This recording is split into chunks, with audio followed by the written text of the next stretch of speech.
एक बहुत ही legend singer, खास करके भोजपुरी के उन सारे कलाकारों के बीच में हम ये गाना प्रस्तुत करना चाहते हैं अमित भैया से, जिन लोगों ने अभी गंद मचा के रखा है। सीखिए गायकी, गायकी आप लोग के पास है नहीं, झूठ मूठ का की जाती है, बात करके कई दिन बचिएगा।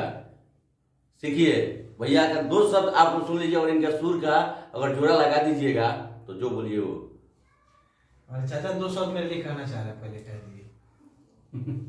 कहिए नहीं क्या बताइए। अमित सिंह एक ऐसा ब्रांड है, अमित सिंह में जो जुबान बढ़ाते ही गर्व से सीना फूल जाता है कि हमारे समाज में और हमारे घर में एक ऐसा लड़का है जिसको अश्लीलता छू नहीं सकती, गंदगी छू नहीं सकता, और इस भोजपुरी में रह कर भी ये हमको शुरू में ही अपना जबान दिया था, उस पर ये कायम है आज तक कि मैं चाचा कभी अश्लील नहीं गाना गाऊंगा। इससे बेहतर होगा कि मुझे आप नौकरी पर भेज दीजिए, मैं नौकरी कर लूंगा लेकिन कभी अश्लील नहीं गाना गाऊंगा। और आप लोगों को मालूम नहीं है कि ये सिविल का इंजीनियर भी है और बीटेक कर करके और माँ सरस्वती की कृपा से, माँ सरस्वती के चरणों में अपना ये कुछ शब्द बयां करता है और माँ सरस्वती भी इसके ऊपर अपनी कृपा दृष्टि स्वयं हमेशा बरसाए रखती है। और खास करके इससे मैं 2 पल दूर होता हूँ। अच्छा। तो मुझे कुछ कहना है इसके लिए। कोई बात नहीं। तरफ ये इश्क की दिल से नहीं जाती कि जान दे के दीवानगी नहीं आती। न जाने कौन सी दुनिया है वो मेरी रब्बा, जहाँ से लौट के कोई सदा नहीं आती। वाह। और देखिए खास करके वो लोग कहेला कि आज के भोजपुरी जन हो गई बा, अभी चाहे फोन काट दो, तो हम कहे चाहता नहीं कि वो लोग के जरूर सीख ले के चाहे कि देखिए बिना अश्लील गईले, बिना जातिवाद गीत गईले एको गाना रुए जातिवाद अश्लील भैया के नाम मिली। और वो लोग के सामने ये इंसान इतना सक्सेस है कि खुद के कमाई से जब गाना भैया के 1 मिलियन में 1-2 बार ना 1 गीत बस है बिना मिलियन में गईले, और आज यहाँ के आर्टिका गाड़ी खरीद ले बनी और आप सबके बीच में मतलब इतना बढ़िया से यहाँ के जीवन यापन जन हो रहा बा, जन यहाँ के चाहत नहीं हो रहा बा अच्छा गीत गा के। राहुल को बात कहें, हाँ एगो चीज और देखनी है, कभी कभी यूट्यूब देखनी, एगो तो देखे नहीं ना भोजपुरी, हमेशा हम भी क्लासिकल से जुड़ल बनी, सब पूरा गाना क्लासिकल से जुड़ल बैठे। जैसे अमित सिंह एमी से थी बैठे हमरा। दूसर का बात की एगो हमर भतीजा बा सत्यम कुमार, कभी अमित सिंह के साथ ले आना हम 12-13 बरस के लड़के बैठे, हमर भतीजा कलकत्ता में बैठे, इलाहाबाद म्यूजिक अथी घराना से अथी के लिए तबला भी के लिए बा, गाना भी के लिए बैठे। ओकरा बाद देखी बताओ तनी हम कि एगो चीज देखो तनी हम, मेरे पास एक गाड़ी हो गया है, मैं एक गाड़ी खरीद लिया हूँ, दर्शकों का प्यार मिल गया। अरे यार कितना करोड़ की संपत्ति छोड़ दी है, भगवान के राम नाम में लगा दिले। गाड़ी है घोड़ा, आदमी जब मरी नहीं यार तो आदमी ला मात्र अपना हाथ से 2.5 हाथ जमीन के जरूरत है बा, जैसे बेसी के कुछ जरूरत नहीं है। हयो कटा लिए हाथ में के धागवा ले काट ली लो। अगर गलत टाइम में रुड़े मर गल बनी नु राहुल जी तो जरावे जाई लोग घड़िया लोग अफसोस करी, लेकिन वहां से आगे कही लो कि ओ साला गलत टाइम में मर गल हटे खाहू ना दल हटे हमरा। आ तब ऐसा मानव शरीर पर उड़ा इतने बड़का घमंड बा। अरे काहेला घमंड कइल बनी, घमंड कुछ ना बाड़ा, सब वही नचावत राम गोसाई। देखिए अपन मुंह से अपन बड़ाई पहले का बात की ना करे चाहिए कि हम वो लग लगे कहियो स्टार ना माने नहीं जिन क्या करल कि देखिए आप अगर अपने से अगर आप सफलता पा रहे हैं तो दुनिया देख लेगा कि आप सफल हैं, तो खुद आपके पास उस चीज को बता देगा।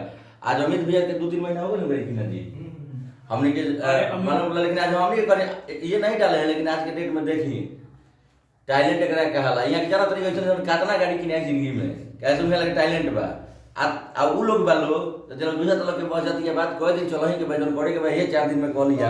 पूरा भोजपुरी समाज में एक अरविंद सिंह अभियंता, हां जिसको अगर 2 घंटा इंग्लिश में अगर कहीं लेक्चर देना होगा तो दे सकता है, दे सकता है। नहीं तो अमित सिंह में बाद बाकी कोई 2 घंटा तक लेक्चर नहीं दे सकता है इंग्लिश में। आजकल के बियाह से लोग जानते का बैठे लोग अनिकेश जी, अगर स्टेज पर कोनो खूब पढ़ल लिखल आवे आ सुपर स्टार लोग के 3 घंटा माई बहिन के कह देवे इंग्लिश में, तब वो करे के पैसा दे के चाय पिया के बूढ़ा धा के हां हमरा बारे में खूब बड़ाई कइले बैठे आजकल के बियाह से लोग। और हमने के बहुत सुंदर सुंदर गाना रिकॉर्ड होके जाता है अमित भैया के साथ लगातार गाना आ रहा है। अब आप सबके एमी रिकॉर्ड्स ना, एमी रिकॉर्ड चैनल पर यहाँ के लगातार गाना मिली जो उनकी एकदम वायरल गाना लाइन से आई, ट्रेंडिंग में आ रहा बस सब लाइन से।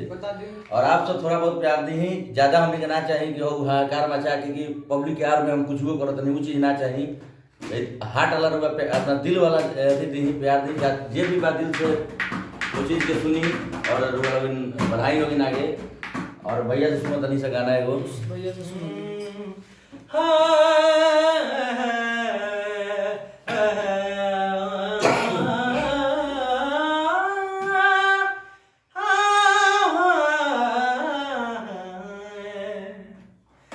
तड़प ये इश्क की दिल से सही नहीं जाती, कि जान दे के भी दीवानगी नहीं आती। क्या बात है। न जाने कौन सी दुनिया है वो मेरे रब्बा, जहां से लौट के कोई सदा नहीं आती। वाह क्या बात है। इश्क में तो हर चीज मिट जाती है, बेकरारी बन के हमें तड़पाती है। याद याद याद बस याद रह जाती है, याद याद याद बस याद रह जाती है। इश्क में तो हर चीज मिट जाती है, बेकरारी बन के हमें तड़पाती है। याद याद याद बस याद रह जाती है, याद याद याद बस याद रह जाती है। याद में देखो बना है ये हंसी ताजमहल, याद में कोई लिखे शामो शहर शोर गजल।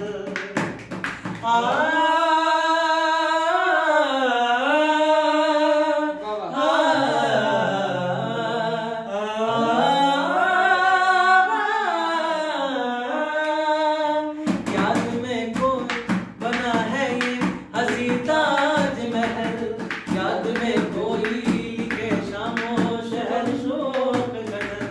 दिल की दरिया में मिलता है ख्वाबों का कमल, याद आती है हमेशा वो गुजरे हुए कल। तू नहीं है तेरी वफा मुझे रुलाती है, तू नहीं है तेरी वफा मुझे बुलाती है। याद याद याद बस याद रह जाती है, याद याद याद बस याद रह जाती है। तू गई छोड़ के कहानी, बिन तेरे अब जिया न जाए। दर्द से टूटती मेरी सांसें, जख्म दिल का सिया न जाए।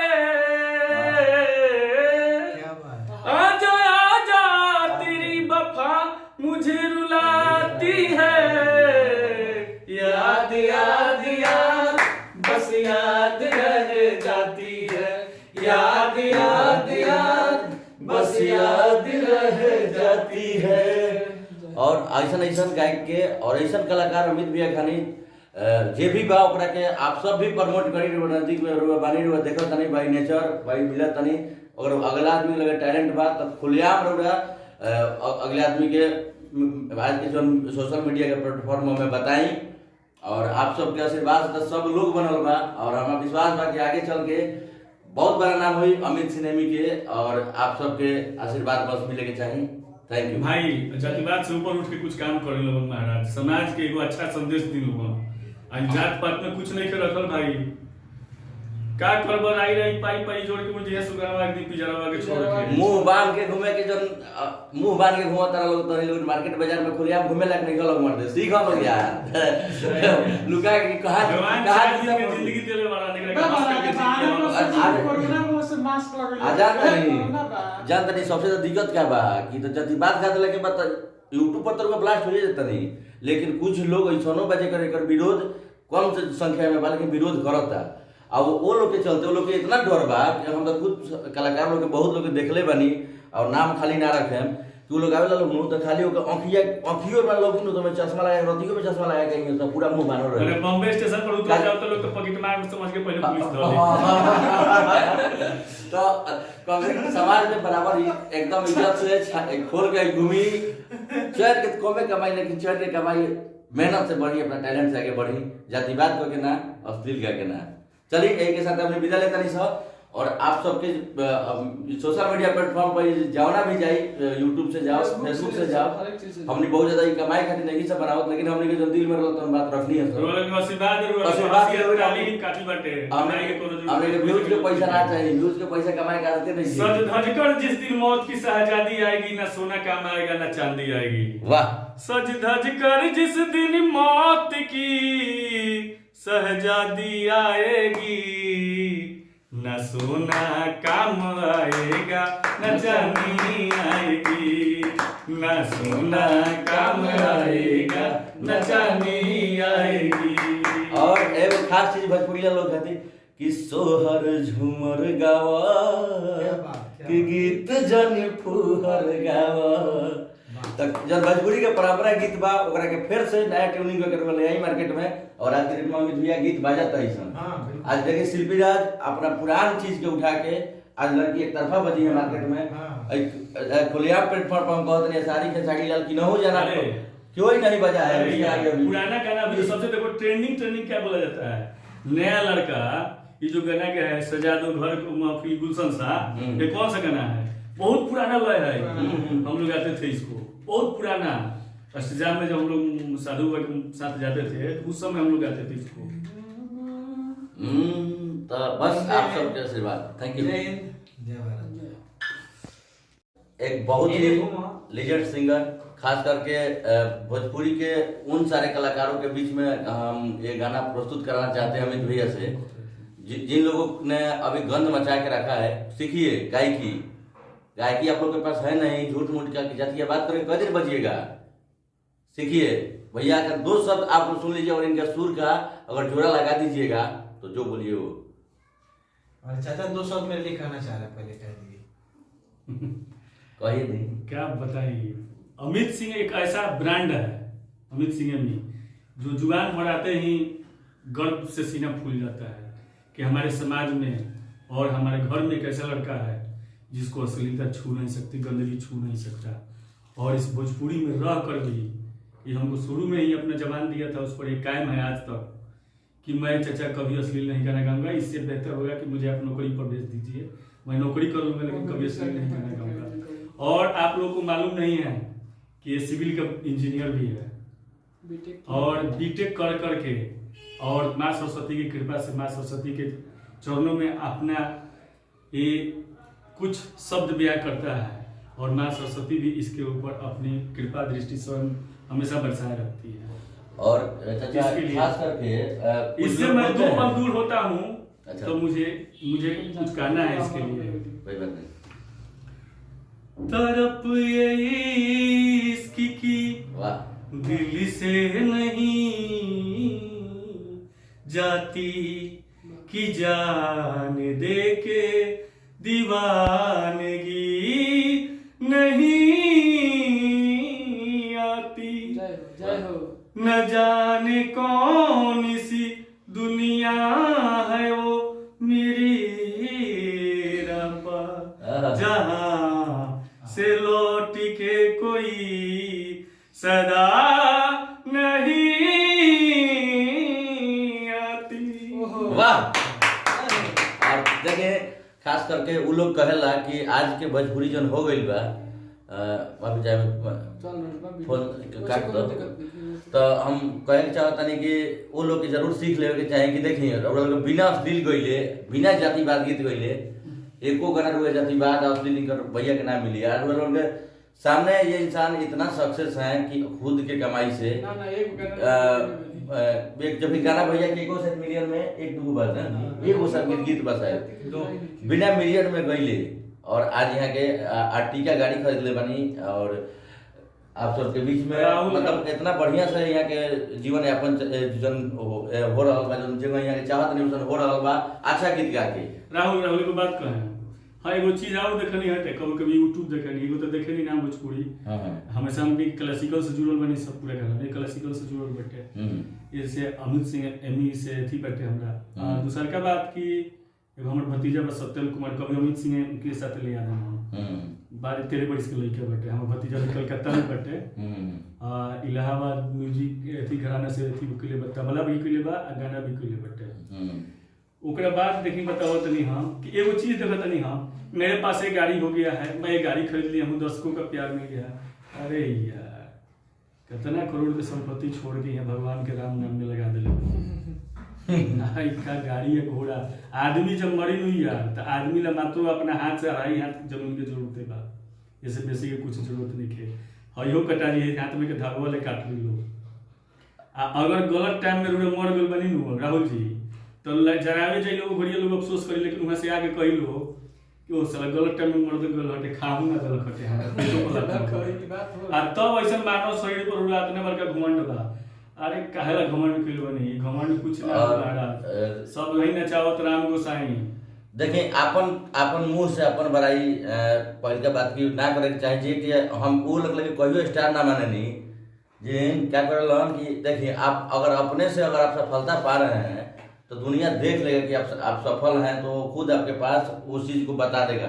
आज अमित भैया के 2-3 महीना हो गए कि ना जी हमने के मालूम लेकिन आज हमने ये नहीं डाले हैं लेकिन आज के डेट में देखिए टैलेंट एकरा कहाला यहाँ जाना तरीके से कितना गाड़ी किने जिंदगी में कैसे मुझे लगे टैलेंट बा आ उ लोग बा लोग तो जब बुझा तो लोग के बहुत जाती है बात कह दिन चलो ही के भजन करे के भाई ये 4 दिन में कॉल लिया पूरा भोजपुरी समाज में एक अरविंद सिंह अभियंता हां जिसको अगर 2 घंटा इंग्लिश में अगर कहीं लेक्चर देना हो तो दे सकता है। हां दे सकता है लगा नहीं तो अमित सिंह एमी बाद बाकी किस कोई 2 घंटा तक लेक्चर नहीं दे सकता है इंग्लिश में। आजकल के बियाह से लोग जानते का बैठे लोग अनिकेश जी अगर स्टेज पर कोनो खूब पढ़ल लिखल आवे आ सुपरस्टार लोग के 3 घंटा माई बहिन के कह देवे इंग्लिश में तब वो करे के पैसा दे के चाय पिया के बूढ़ा ढा के हां हमरा बारे में खूब बड़ाई के लिए आजकल के लोग प्यास लोग और हमने के बहुत सुंदर गाना रिकॉर्ड होके जाता अमित भैया के साथ लगातार गाना आ रहा है। अब आप सबके एमी रिकॉर्ड्स ना एमी रिकॉर्ड चैनल पर यहाँ के लगातार गाना मिली जो उनकी एकदम वायरल गाना लाइन से आई ट्रेंडिंग में आ रहा बस सब लाइन से।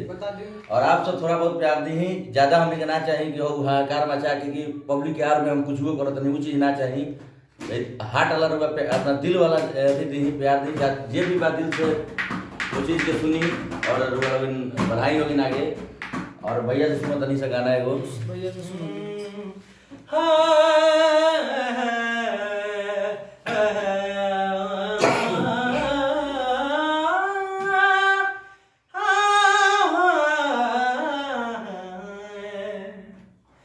तड़प ये इश्क की दिल से सही नहीं जाती कि जान दे के भी दीवानगी नहीं आती। क्या बात है न जाने कौन सी दुनिया है वो मेरे रब्बा जहां से लौट के कोई सदा नहीं आती। वाह क्या बात इश्क में तो हर चीज मिट जाती है बेकरारी बन के हमें तड़पाती है। याद याद याद बस याद रह जाती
रह जाती है। याद याद याद बस याद रह जाती है। तू गई छोड़ के कहानी, बिन तेरे अब जिया न जाए, दर्द से टूटती मेरी सांसें, जख्म दिल का सिया न जाए। क्या बात है। आजा आजा तेरी वफा मुझे रुलाती है। याद याद याद बस याद रह जाती है। याद याद याद बस याद रह जाती है। और ऐसा ऐसा गायक के और ऐसा कलाकार अमित भैया खानी जे भी बा ओकरा के आप सब भी प्रमोट करी नजदीक में बानी देखो तनी बाई नेचर बाई मिला तनी। अगर अगला आदमी लगे टैलेंट बा तब खुलेआम रहा अगले आदमी के आज के जो सोशल मीडिया के प्लेटफॉर्म में बताई। और आप सबके आशीर्वाद से सब लोग बनल बा और हमारा विश्वास बा कि आगे चल के बहुत बड़ा नाम हुई अमित सिनेमी के। और आप सबके आशीर्वाद बस मिले के चाहिए। थैंक यू भाई। जातिवाद से ऊपर उठ के कुछ काम करे लोगन महाराज, समाज के एगो अच्छा संदेश दी लोगन। आज जात पात में कुछ नहीं के रखल भाई। का करबर आई रही पाई पाई जोड़ के मुझे सुगरवा के पिजरवा के छोड़ के मुंह बांध के घूमे के जन मुंह बांध के घूमता रहा लोग तो लोग मार्केट बाजार में खुलेआम घूमे लायक नहीं लोग मारते सीखो लोग यार।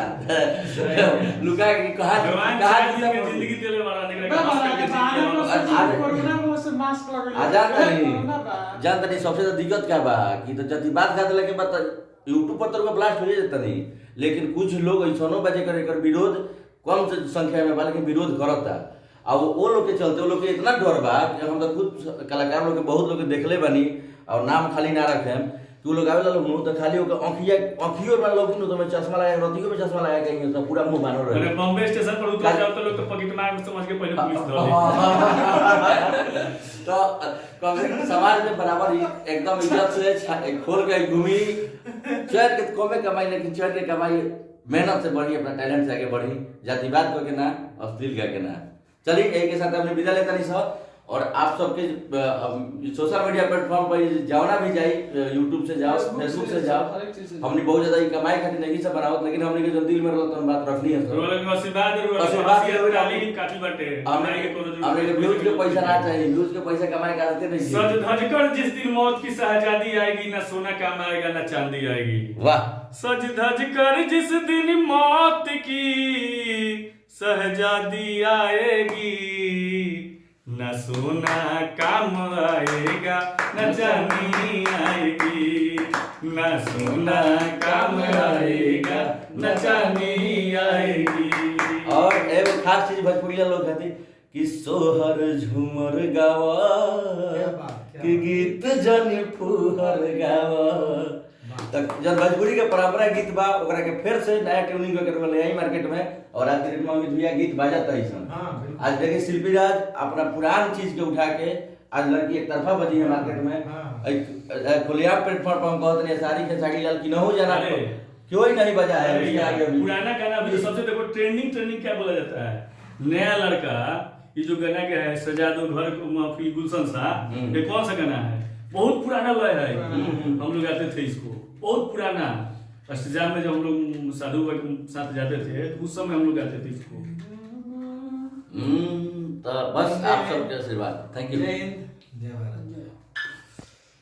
एक बहुत ही लीजेंड सिंगर खास करके भोजपुरी के उन सारे कलाकारों के बीच में हम ये गाना प्रस्तुत करना चाहते हैं अमित भैया से। जिन लोगों ने अभी गंद मचा के रखा है सीखिए गायकी आप लोग के पास है नहीं झूठ मूठ का जातिया बात करके कई दिन बजिएगा सीखिए भैया का दो शब्द आप सुन लीजिए और इनका सुर का अगर जोड़ा लगा दीजिएगा तो जो बोलिए वो। और चाचा 2 शब्द मेरे लिए कहना चाह रहे हैं पहले कह दीजिए। कहिए नहीं क्या बताइए। अमित सिंह एक ऐसा ब्रांड है अमित सिंह में जो जुबान बढ़ाते ही गर्व से सीना फूल जाता है कि हमारे समाज में और हमारे घर में एक ऐसा लड़का है जिसको अश्लीलता छू नहीं सकती गंदगी छू नहीं सकता। और इस भोजपुरी में रह कर भी ये हमको शुरू में ही अपना जबान दिया था उस पर एक कायम है आज तक कि मैं चाचा कभी अश्लील नहीं गाना गाऊंगा। इससे बेहतर होगा कि मुझे आप नौकरी पर भेज दीजिए मैं नौकरी कर लूंगा लेकिन कभी सिविल नहीं करना चाहूंगा। और आप लोगों को मालूम नहीं है कि ये सिविल का इंजीनियर भी है और बीटेक कर करके और माँ सरस्वती की कृपा से माँ सरस्वती के चरणों में अपना ये कुछ शब्द बयां करता है और माँ सरस्वती भी इसके ऊपर अपनी कृपा दृष्टि स्वयं हमेशा बरसाए रखती है। और चाचा इसके लिए- खास करके इससे मैं दो पल दूर होता हूँ। अच्छा। तो मुझे कुछ कहना है इसके लिए। कोई बात नहीं। तरफ ये इश्क की वाह दिल से नहीं जाती कि जान दे के दीवानगी नहीं आती। जय हो न जाने कौन सी दुनिया है वो मेरी रब्बा जहाँ से लौट के कोई सदा नहीं आती। वाह। और देखिए खास करके वो लोग कहेला कि आज के भोजपुरी जन हो गइल बा अभी चाहे फोन काट दो तो हम कहे के चाहतानी कि वो लोग के जरूर सीख लेवे के चाहे कि देखिए और लोग बिना अश्लील गइले बिना जातिवाद गीत गइले एको गाना रुए जातिवाद अश्लील इनकर भैया के नाम मिली यार वो लोग के सामने ये इंसान इतना सक्सेस है कि खुद के कमाई से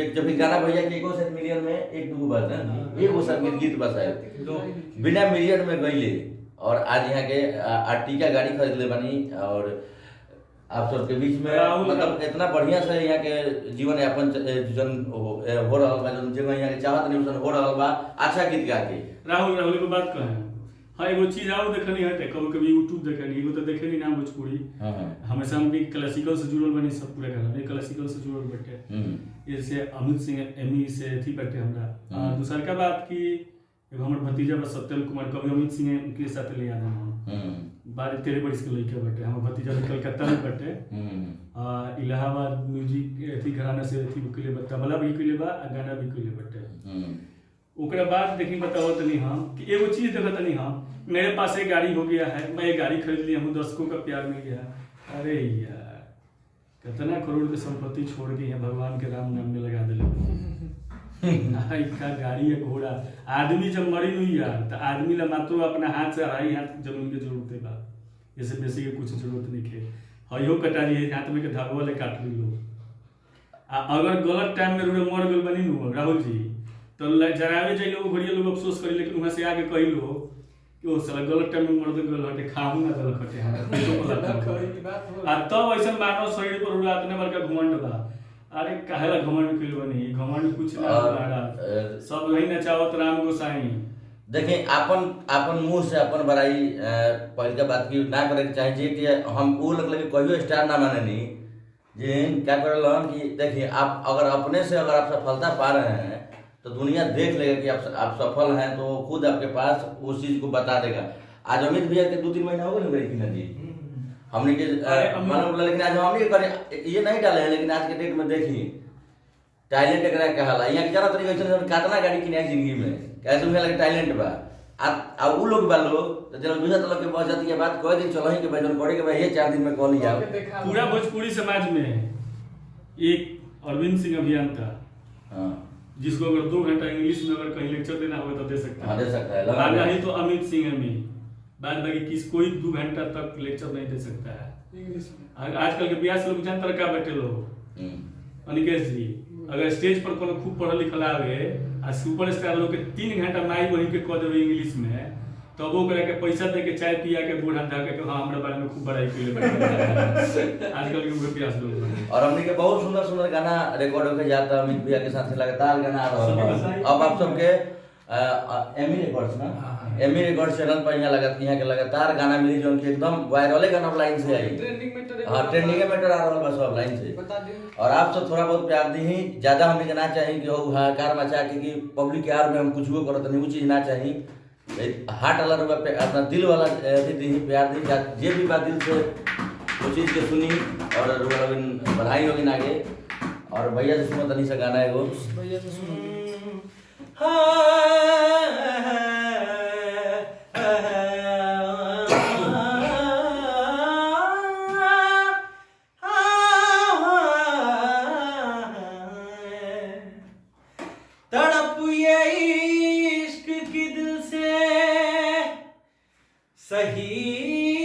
नहीं जाती कि जान दे के भी दीवानगी नहीं आती। क्या बात है। न जाने कौन सी दुनिया है वो मेरे रब्बा, जहां से लौट के कोई सदा नहीं आती। वाह क्या बात है। इश्क में तो हर चीज मिट जाती है, बेकरारी बन के हमें तड़पाती है। याद याद याद बस याद रह जाती है, याद याद याद बस याद रह जाती है। इश्क में तो हर चीज मिट जाती है, बेकरारी बन के हमें तड़पाती है। याद याद याद बस याद रह जाती है, याद याद याद बस याद रह जाती है। याद में देखो बना है ये हंसी ताजमहल, याद में कोई लिखे शामो शहर शोक गजल।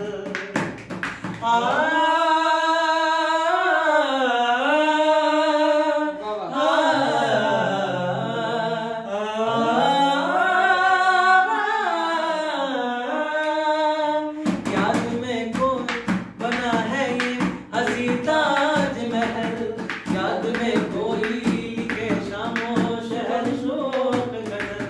दिल की दरिया में मिलता है ख्वाबों का कमल, याद आती है हमेशा वो गुजरे हुए कल।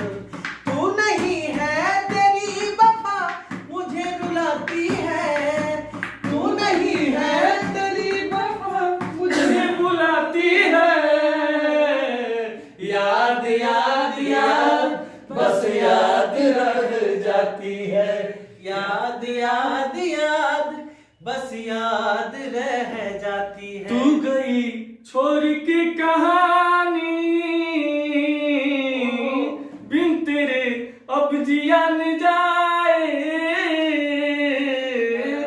दर्द से टूटती मेरी सांसें, जख्म दिल का सिया न जाए। आजा आजा तेरी वफा मुझे रुलाती है।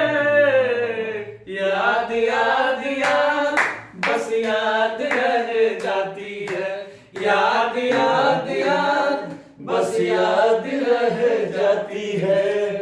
और ऐसा ऐसा गायक के और ऐसा कलाकार अमित भैया खानी जे भी बा ओकरा के आप सब भी प्रमोट करी रहो, नजदीक में रहो, बानी रहो, देखो तनी भाई नेचर भाई मिला तनी। अगर अगला आदमी लगे टैलेंट बा तो खुलेआम रहो, अगले आदमी के आज के जो सोशल मीडिया के प्लेटफॉर्म में बताई। और आप सबके आशीर्वाद से तो सब लोग बनल बा, और हमारा विश्वास बा कि आगे चल के बहुत बड़ा नाम हुई अमित सिनेमी के, और आप सबके आशीर्वाद बस मिले के चाहिए। थैंक यू भाई।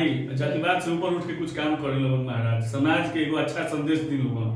आज जात पात में कुछ नहीं के रखल भाई, का करबर आई रही पाई पाई जोड़ के मुझे सुगरवा के पिजरवा के छोड़ के मुंह बांध के घूमे के जन मुंह बांध के घूमता लोग तो लोग मार्केट बाजार में खुलेआम घूमे लायक नहीं लोग मर दे सीखा लोग यार। लुका के कहा जिंदगी देले वाला निकले आजाद नहीं जानता नहीं। सबसे ज्यादा दिक्कत क्या बा कि तो जति बात गा देला के बाद यूट्यूब पर तो ब्लास्ट हो जाता नहीं, लेकिन कुछ लोग ऐसनो बजे कर एकर विरोध कम संख्या में बा लेकिन विरोध करता। अब वो लोग के चलते वो लोग के इतना डर बा कि हम तो खुद कलाकार लोग के बहुत लोग के देखले बनी, और नाम खाली ना रखे कि वो लोग आवेला लोग तो खाली ओकर आँखियों में लोग तो में चश्मा लगा के रतियो में चश्मा लगा के तो पूरा मुंह बानो रहे। मैंने बॉम्बे स्टेशन पर उतर जाओ तो लोग तो पॉकेट मार समझ के पहले पुलिस धर ले। तो कभी समाज में बराबर एकदम इज्जत से खोल के घूमी चढ़ के कमे कमाई, लेकिन चढ़ के कमाई मेहनत से बढ़ी, अपना टैलेंट से आगे बढ़ी, जातिवाद को के ना अश्लील का के ना। चलिए यही के साथ हमने विदा लेता नहीं सर, और आप सबके सोशल मीडिया प्लेटफॉर्म पर जाओ ना भी जाई, यूट्यूब से जाओ, फेसबुक से जाओ, हर एक चीज से हमने बहुत ज्यादा कमाई खातिर नहीं सब बनावत, लेकिन हमने के जो दिल में रहल बात रखनी है सर। आशीर्वाद काफी बाटे हमने के व्यूज के पैसा ना चाहिए, व्यूज के पैसा कमाए का आदत नहीं सज धज कर जिस दिन मौत की शहजादी आएगी, ना सोना काम आएगा ना चांदी आएगी। वाह। सज धज कर जिस दिन मौत की शहजादी आएगी, न सोना काम आएगा न चांदी आएगी, न सोना काम आएगा न चांदी आएगी।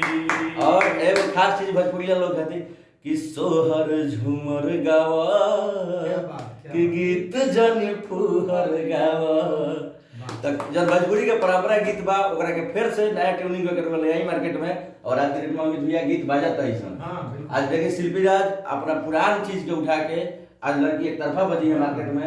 एक खुलेआम प्लेटफॉर्म पर हम कहते हैं सारी खेसारी लाल की न हो जाना क्यों ही नहीं बजा है उसके आगे अभी। पुराना गाना भी सबसे देखो ट्रेंडिंग क्या बोला जाता है, नया लड़का ये जो गाना क्या है सजा दो घर महफिल गुलशन सा, ये कौन सा गाना है? बहुत पुराना लय है, हम लोग गाते थे इसको, बहुत पुराना। अष्टजाम में जब हम लोग साधु के साथ जाते थे तो उस समय हम लोग गाते थे इसको। तो बस आप सबके आशीर्वाद। Thank you. जय हिंद, जय भारत।